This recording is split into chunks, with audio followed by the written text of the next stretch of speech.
नमस्कार, मैं हूं मनोज सैनी। बहस गरम में आपका स्वागत है। आज हमें महाकाल की नगरी उज्जैन में और मैं उस जगह खड़ा हूं जहां क्षिप्रा कल कल बहती है। मां क्षिप्रा के तट पर हूं, रामघाट में। नजारा बड़ा सुंदर रहता है और अब तो जब से महाकाल लोक बना है तो लोगों के आने जाने का सिलसिला खूब लगा रहता है और इसीलिए इस बार के चुनाव में महाकाल लोक से लेकर धार्मिक बातें तो हमेशा उज्जैन में होती रही है, लेकिन बहुत कुछ दिखाई देने वाला है। भारतीय जनता पार्टी ने उत्तर से अभी प्रत्याशी घोषित नहीं किया। पारस जैन साहब लगातार चुनाव जीतते रहे, कहते हैं ये बीजेपी का गढ़ है, लेकिन कांग्रेस ने माया त्रिवेदी जी को चुनाव मैदान में उतार दिया। कांग्रेस की एक ऐसी लीडर जो लगातार लोगों के बीच में रही, जैसा कांग्रेस का कहना है, और सर्वे के आधार पर माया राजेश त्रिवेदी मैदान में है। पर भारतीय जनता पार्टी से कौन? पर वर्तमान में जो विधायक है भारतीय जनता पार्टी के, पारस जैन साहब हमारे साथ मौजूद है, मंत्री रहे हैं। कांग्रेस के तमाम सारे सीनियर लीडर यहाँ मौजूद है, आप देखिएगा।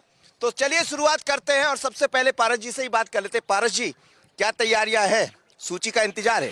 जो भारतीय जनता पार्टी के हम सिपाही हैं, भारतीय जनता पार्टी जो आदेश देती है उसका पालन करते हैं। सूची का तो इंतजार है, आज या कल तक सूची आएगी, कोई भी आए, किसी का भी नाम आए, लेकिन भारतीय जनता पार्टी उस दिन उत्तर से जीतेगी। लेकिन माया राजेश त्रिवेदी एक नया चेहरा है और कांग्रेस ने नए चेहरे को लेकर आई। कोई भी हो, आपको तो पूरा नॉलेज है, खासकर उज्जैन उत्तर का, तो क्या चुनौती होगी? नहीं, मेरा कहना है कि उम्मीदवार दो, एक कांग्रेस और बीजेपी का उम्मीदवार रहता है, लेकिन मैं कांग्रेस के बंधुओं को एक राय देना चाहता हूँ और जो उम्मीदवार है उसको भी एक राय देना चाहता हूँ कि एक झंडे से वो चुनाव लड़े और एक झंडे से मैं भी मेरे को भी टिकट मिलना तो मैं भी तैयार रहूंगा।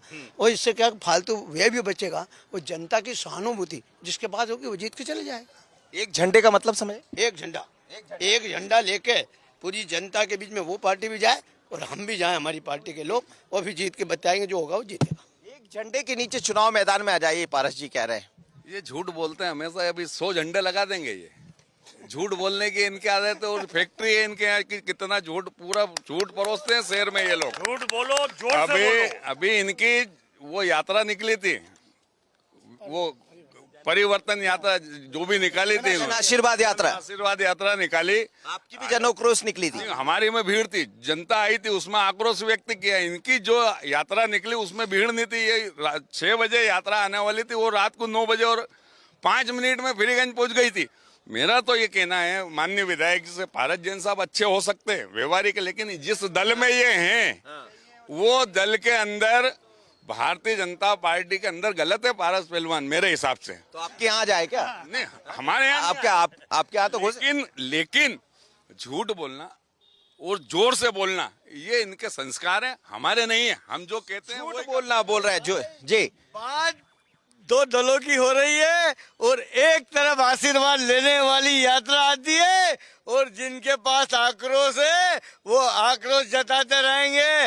रही बात पिछली बार की, तो 25,000 से भारतीय जनता पार्टी के हमारे लोकप्रिय प्रत्याशी पारस जी जीते थे और सामने वाले कैंडिडेट हारे थे, तो जीते थे फिर जीतेंगे, पारस भैया जीतेंगे। ये बात भी होगी, या भारतीय जनता पार्टी का जो भी उम्मीदवार होगा। मतलब इस बार 25,000 से ज्यादा, 25,000 से ज्यादा से जीतेंगे। निकाट 25,000 से ज्यादा। झूठ बोल के जीते थे। इनके जितने वादे हैं आप इनसे पूछिए। माननीय विधायक जी यहाँ हैं, ये सामने क्षिप्रा कल कल बहती है, अभी आपने भी कहा और विधायक जी ने भी कहा, ये क्षिप्रा क्या कल कल बह रही देखिए आप। और इससे इनसे एक सवाल ये पूछिए कि इसके नाम से, इनके नाम से कितना पैसा आया, ये पूछिए जरूर। और ये शुद्ध क्यों नहीं हुई, बल्कि आज तक 1 साल के अंदर कल तक 50 व्यक्तियों की मौत हो चुकी है। कितना पैसा आया? क्षिप्रा शुद्धिकरण का मुद्दा रहेगा इस बार चुनाव में? रहेगा ना। ये आम आस्था का केंद्र है, पूरे देश का केंद्र है, पूरे शहर का, पूरे प्रदेश का, पूरे देश का केंद्र है। गणेश विसर्जन के अभी सफाई नहीं हुई है, आप देख लीजिए सामने। और 50 मौतें हो चुकी है, 50 मौतें हो चुकी है मनोज जी। ये देखिए प्रशासन 50 मौतें हो चुकी है, 50 मौतें हो चुकी है, 50। देखिए रामघाट पे 50 साल से लोटा गुरु यहाँ पर पुरोहित हैं, जो दिग्विजय सिंह के शासन में यहाँ पर इतनी जल कुंभी जमी रहती थी यहाँ पर, और मंदिरों का और घाट का न निकलते थे, यहाँ नहीं निकलते थे। ये तो आज मुंडा दिखाने के लिए आए हैं कांग्रेसियों यहाँ पर। हम 24 घंटे यहाँ पर तीर्थ पुरोहित रहते हैं। पारस जी से मैं पारस जी से एक मिनट। पारस जी भाई, आपके बीच में मंत्री है, पूर्व मंत्री है, विधायक है यहाँ के, उन्हीं से ये बड़ा मुद्दा है शिप्रा शुद्धिकरण का, हमेशा उठता रहा और इस बार फिर रहेगा 2023। पहले तो शिव जी इनको जो मैंने बात की थी, मैंने जो बात रखी थी उसको उन्होंने पलटने की कोशिश की। मैंने एक प्रस्ताव रखा है और प्रस्ताव ये रखा है कि एक झंडे से वो लड़े जो भी इसको उनको तो उम्मीदवार घोषित। ये जवाब दीजिएगा शांत। एक झंडे से भारतीय जनता पार्टी का उम्मीदवार लड़ेगा, ये मैं समझता इतना बड़ा प्रस्ताव है कि कोई इस पर विचार तो करे। पहले यदि मालूम हो तो 3 चुनाव के पहले एक बार कलेक्टर ने सब उम्मीदवारों को वहाँ बुलाया था दशहरा मैदान घंटाघर के वहाँ, और तीनों उम्मीदवार जो थे बारी बारी सभी को कार में बिठा के जनता के बीच में 2 घंटे तक घुमाया था। वो प्रयास यहाँ होना चाहिए, यहाँ बहुत अच्छी राजनीति है। उज्जैन की शुद्धिकरण का प्रयास भी होना चाहिए पारस जी। शुद्धिकरण हुई है, शिप्रा शुद्धिकरण जो हुआ है ये आपके सामने, और महाकाल लोक का भी जो हुआ है वो हुआ है, ये आपके सामने है। यदि जनता यदि हम पे भरोसा करेगी तो फिर हम जनता को शिप्रा को देखते, आज भरी हुई शिप्रा है, वो शिप्रा को देखते हैं लोग बाहर के आते हैं नहाते हैं। कि 35 साल से तो हमारे सांसद महोदय जीतते हैं और 35 साल से हमारे विधायक जी जीत रहे हैं। अगर भाई साहब ये जो बोल रहे हैं ना गुरु महाराज कि हम 15 साल या 20 साल से सिर्फ हिंदू मुसलमान का कार्ड, जरूरत नहीं है तो हिंदू मुसलमान का कार्ड बंद कर दे तो 50 सीट भी नहीं जीत पाएंगे ये, सिवाय डरते हैं। और कभी पहले 2018 में धर्म खतरे में था, फिर अब सनातन धर्म खतरे में, सिवाय उल्लू बनाने के अलावा कुछ नहीं कर सकते। एक मिनट, इनके पास ऐसी फैक्ट्री है, इनके पास ऐसी मशीन है, इधर से गद्दार डालो उधर से वफादार निकालो। और बीजेपी की फैक्ट्री में गद्दार डालते वफादार है। पूरे हिंदुस्तान में यही परिपाटी है, जो इनकी बात मानता है वो इनका होता है, जो इनकी बात नहीं मानता उसके ईडी पहुंच जाती है। पारस जी, यदि आप चुनाव मैदान में होते हैं, अभी तो खैर सूची आएगी आपकी, कांग्रेस ने अपना प्रत्याशी तय कर दिया है, तो क्या होंगे, किन मुद्दों पर 2023 में दिखाई देंगे? हम विकास के मुद्दे पे चुनाव लड़ेंगे। विकास हमारा मुद्दा है, विकास के नाम पे हम जीते हैं। ये आज कह रहे कि विकास नहीं है, तो बाहर की जितनी जनता आ रही है उन सबको मालूम है कि विकास कितना हुआ। और ये सोनी आपको भी मालूम है कि उज्जैन के विकास की कायाकल्प यदि किसी ने बलती है तो भारतीय जनता पार्टी नहीं बलती। भारतीय जनता पार्टी लोकसभा से नरेंद्र मोदी जी ने जो पैसा दिया उसके कारण ही उज्जैन की। आज इनसे पूछो कि जितने लोग हैं इनके सबको कारोबार, ऑटो रिक्शा वाला 1000 रुपये रोज कमा रिया, इनके जमाने में कोई कमाता था ऑटो रिक्शा वाला? सबका व्यापार बहुत अच्छा चल रहा है। और मैं आपको दावे से कहता हूँ कि ये मैंने जो इनको प्रस्ताव भेजा है, ये अपने उम्मीदवार को प्रस्ताव भेजे। कमल एक निश्चय, एक चीज, एक झंडे से प्रस्ताव मांगेंगे। हम भी तैयार है लड़ने के लिए, हम भी लड़ने के लिए तैयार है। एक झंडे पे हम भी लड़ेंगे, एक झंडे पे लड़ेंगे। भारत जी चले गए, जवाब नहीं दे पा रहे। कांग्रेस क्या मुद्दों को लेकर जाएगी? कांग्रेस मैं बताता हूँ, शहर में स्वास्थ्य की स्थिति बहुत खराब है, स्वास्थ्य शिक्षा है, यातायात की व्यवस्था बहुत बेकार है। शिक्षा के नाम पे यहाँ का रोजगार है और युवा उज्जैन शहर छोड़ के बाहर पढ़ने जाता है। शिक्षा की स्थिति बिल्कुल जर्जर है, रोजगार की कोई व्यवस्था नहीं है, यातायात बिल्कुल, और भू माफिया पनप रहे हैं। और उज्जैन शहर, ये उज्जैन उत्तर की विधानसभा है, पुराने शहर में बसी हुई है काफी सालों से। इसका आप जब गलियों में घूमेंगे तो कोई विकास आपको नजर नहीं आएगा। चारों तरफ गंदगी है, कुत्ते सड़क पे घूम रहे हैं और जनता पूरी तरीके से बेहाल है। नई शिक्षा नीति को लागू कराने वाला मध्य प्रदेश पहला ऐसा राज्य है जिसने आमूलचूल परिवर्तन किए। और मनोज जी आप देखिए कि यहाँ आने वाला प्रत्येक व्यक्ति अपने आप को सौभाग्यशाली मानता है कि उज्जैन की धर्मधरा पर वो भगवान महाकाल के दर्शन करने आया है। उज्जैन में शिप्रा शुद्धिकरण की जब बात चल रही थी तो 30 करोड़ रुपए का जो सैंक्शन इन्होंने शिप्रा शुद्धिकरण का करा है, उसमें अभी यहाँ पे जो अभी कार्यक्रम था बहुत बड़ा तीरथ के यहाँ पे पर्व में, सारे गंदे नालों का पानी सारा फूट गया और सारी वो योजना देखा है उसको। हाँ जी, लेकिन तो अभी आपके सामने विधायक जी से पूछा गया था कि कितने पैसे आए और शिप्रा शुद्धिकरण क्यों नहीं हुआ, उसका कोई जवाब नहीं दिया। शिप्रा शुद्धिकरण बड़ा मुद्दा रहेगा लग रहा है। शिप्रा शुद्धिकरण, शिप्रा में बाढ़ का पानी आता रहता है तो समय पे पानी के साथ में गंदगी आती है और प्रशासन समय समय पे उसको साफ करता भी रहता है। हम लोग तो भारतीय जनता पार्टी और विकास के साथ खड़े। हमारे नरेंद्र मोदी जी ने देश स्तर पे विकास किया जो आपके लोगों ने विकास नहीं किया। शिवराज सिंह चौहान जी ने विकास किया, नगर निगम में विकास हुआ, सब जगह विकास हुआ और जनता इस बार वो भरोसा करके बीजेपी को वापस से जिताएगी। हर बार जीते और इस बार भी जीतेंगे। विकास के नाम पर, वो तो विकास के नाम पर चुनाव मैदान में। हम ये कह रहे हैं कि हम विकास को ढूंढ रहे हैं, पैदा ही नहीं हुआ। विकास कहाँ है? पैदा हुआ ही नहीं है। झूठ झूठ। हमने 70 साल में वो दिया है कि जो तुम बोल रहे हो, ये हमने दिया है 70 साल में। अरे एयरपोर्ट बेचने का काम नरेंद्र मोदी जी ने किया। एक मिनट, एयरपोर्ट नरेंद्र मोदी जी ने बेचे, ट्रेन नरेंद्र मोदी जी ने बेची। अब ये सारी चीज पूरे देश को बेचने का वो ये इनका 2000 का नोट इन्होंने खुद ने निकाला और गांधी जी थे। उसमें 7 साल में इन्होंने वापस ले लिया। इनका क्या कारण रहा? और यूनिवर्सिटी में सबसे बड़ा भ्रष्टाचार इनके इसमें हो रहा है। 50% कमीशन चल रहा है। उसके अंदर पर्सनल लेटर हेड पर नौकरी दी जा रही है, उसका प्रमाण मेरे पास भी है। और अगर कुलपति इसका जवाब देने को तैयार नहीं, मेरी आरटीआई लगी है, एक कागज देने को तैयार नहीं है इनका। समझ में नहीं आता है कि यूनिवर्सिटी में 50% भ्रष्टाचार काहे में हो रहा है, ये तो बताया जाए। बताइए, बोलिए। रही बात, भारतीय जनता पार्टी सिर्फ और सिर्फ विकास के नाम पे जनता के मध्य जाएगी। उज्जैन 50% भ्रष्टाचार का कह रहे हैं। अरे 50% भ्रष्टाचार हुआ कहाँ है? भ्रष्टाचार, एक बात सुनिए आप, तो 60 साल हुआ भ्रष्टाचार, तो 60 साल हुआ भ्रष्टाचार करते थे, जब तो ये लोग हटते थे। और ये जो लोग बात कर रहे हैं, मैं युवा हूँ देश का, तो उस तरीके से बात बताता हूँ। भ्रष्टाचार ये लोग करते थे। हमारी सरकार की योजनाओं का जो पैसा वो डायरेक्ट खातों में जाता है। इनकी सरकार का जितना भी पैसा है वो कभी खातों में नहीं गया। 90% पैसा इन लोगों के नेताओं के पास है। 60 साल तक इन लोगों ने पूरा पैसा खाया। 60 साल की अगर ये बात करते हैं तो 60 साल में हमने कितना विकास किया वो देखिए आप। जब सुनिए तो सही, सुन लीजिए। 60 साल में जब हमारी सरकार गई थी, एक मिनट, 60 साल में जब हमारी सरकार गई थी तब हमने पेट्रोल जनता कौन सी सरकार है जिसने जनता का भला किया? सब सरकार में जनता पिसता ही है। कोई जनता का सोचने वाला कोई सरकार नहीं है। तो कोई सरकार दिखती है? बीजेपी कांग्रेस है, लेकिन सेंट्रल में और अपने ऊपर के लेवल में जनता के लिए कोई नहीं है। जनता को खुद कुआं खोदना है और खुद पानी पीना है। खुद कुआं खोदता खुद खाए।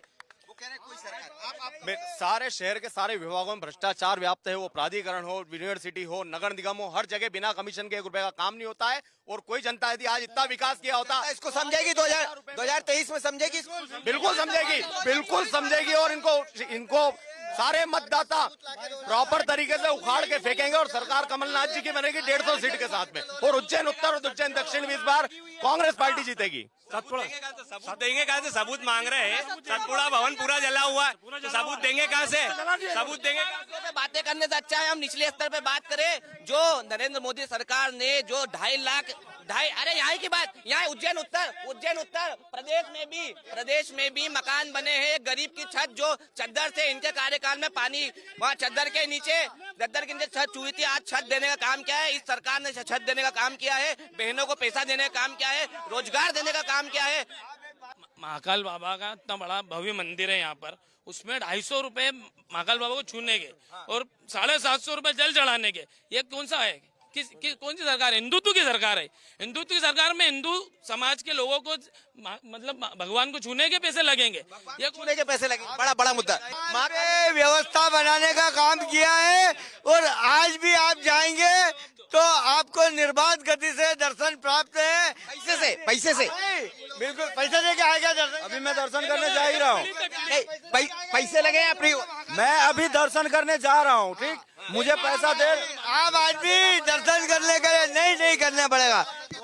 पिछले साल में इन लोगों को सिर्फ बात आती, करोड़ों लोग दर्शन करना है, व्यवस्था संभालने में प्रशासन को पसीना आता है। उस चक्कर में कुछ वीआईपी वालों ने पानी का लूटा, खाने वालों ने खाने में लूटा है, मंदिर वालों ने लूटा है। सब तरफ से कोस के गई है पूरी जनता, पूरा अधिक एक काम करो, ये नरेंद्र मोदी जी जब उज्जैन आए थे महाकाल लोक का लोकार्पण करने, उस कार्यक्रम की आप पूरी डिटेल निकलवा लो कि कितना भ्रष्टाचार इन लोगों ने करा है।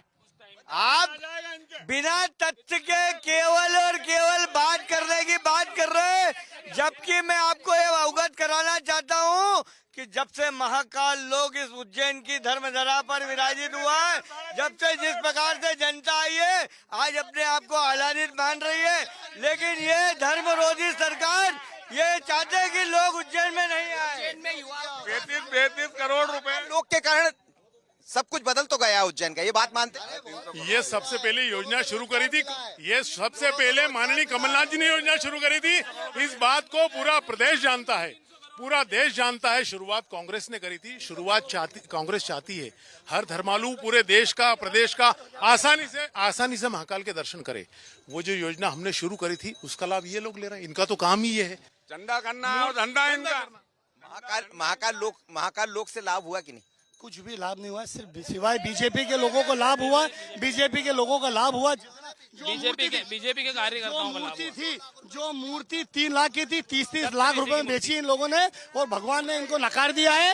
और आने वाले टाइम पे महाकाल से लाभ हुआ? बिल्कुल लाभ हुआ। आप देख रहे हो जिस घाट पर आप खड़े हो, ये भी भारतीय जनता पार्टी के द्वारा निर्मित घाट है।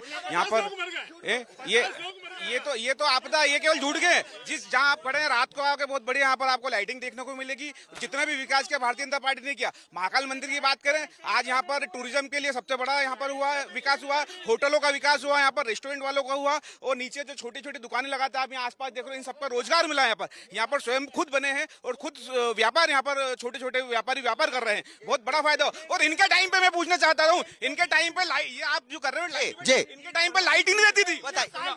एक मिनट हमने अरे साहब हमने क्या करा है? हमारी सरकार के टाइम के लगाए हुए संयंत्र हैं ये जितने भी। आप जो लाइट ले रहे हो वो दूसरी चीज सुन लो।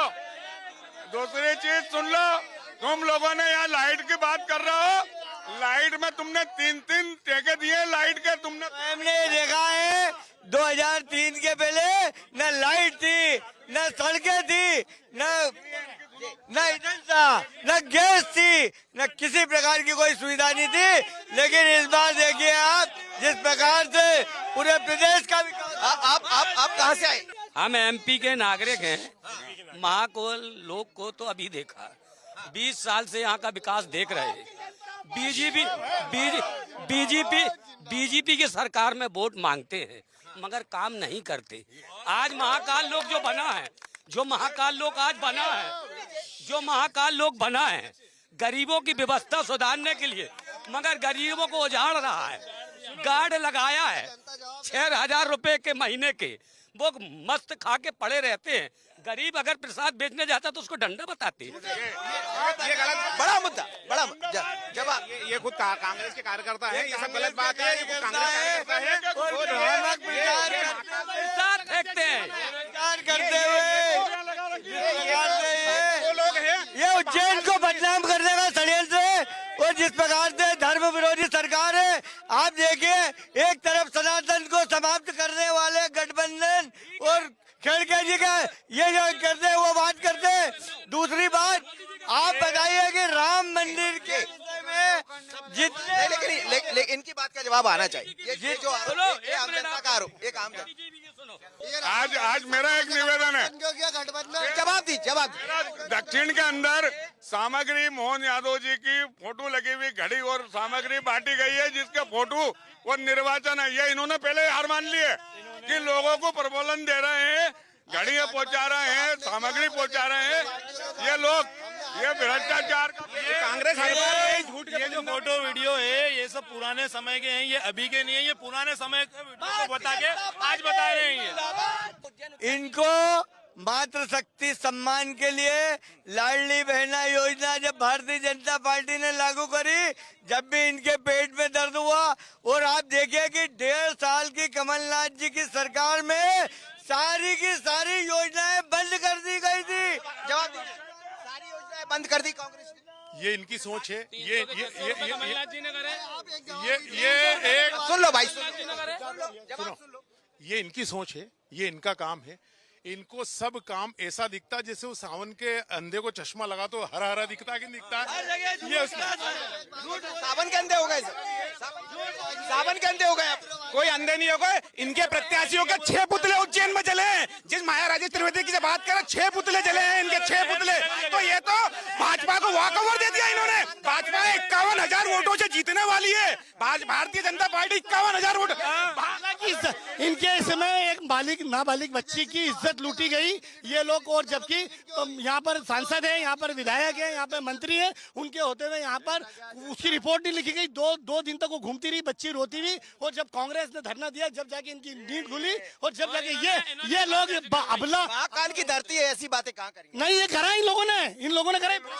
ये सब इनके शासन काल में आप उठाओ, महिलाओं पे कितने अत्याचार होते थे और अब कितने कम हुए। हमारा ये हम बुलडोजर से घर तोड़ते हैं, जो गलत काम करता है हम ये बुलडोजर से घर तोड़ते हैं, गलत काम करने ये शहर को बदनाम करते हैं। महिला की चिंता सबसे पहले नरेंद्र मोदी जी को थी। आज मुस्लिम समाज में 3 तलाक की प्रथा कौन खत्म करी?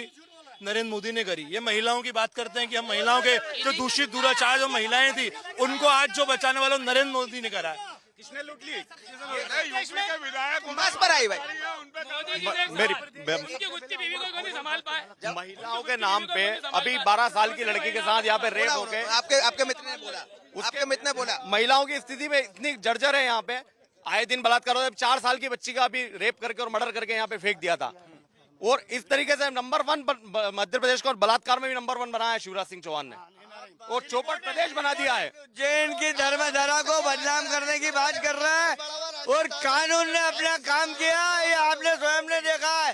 और अंतिम मेरा सवाल है, बीजेपी कांग्रेस से शांति से सवाल दीजिएगा। एक अंतिम सवाल है, यदि कांग्रेस चुनाव मैदान में है, राठौर साहब, और माया राजेश त्रिवेदी यहाँ से चुनाव मैदान में है, क्या लेकर आप जाएंगे? चूंकि है तो बीजेपी का गढ़, लगातार बीजेपी जीती है, तो चुनौती तो है। ऐसी कौन सी चीज बताऊं आपको जो इस शहर की जनता त्रस्त नहीं है? चाहे सड़क हो, पानी हो, बिजली हो, तमाम तरह के टैक्स हो, तमाम तरह की हत्याएं हो, बलात्कार हो, मुकदमे पता नहीं किस किस तरीके से झूठे लादने वाले ये लोग हैं।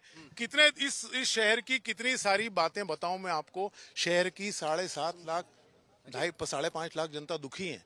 पानी समय पे नहीं, पानी गंदा है। पूछिए आप, ये सब मुद्दे रहेंगे आपके? सारे मुद्दे रहेंगे। शिप्रा मुद्दा मेन मुद्दा है, शिप्रा शुद्धिकरण मेन मुद्दा है, मेन मुद्दा है। शुद्धिकरण सबसे बड़ा मुद्दा, ये मुद्दे दूर होंगे मनोज जी कि इस शहर को पानी पिलाने के लिए नर्मदा लाने का काम भारतीय जनता पार्टी ने करा है।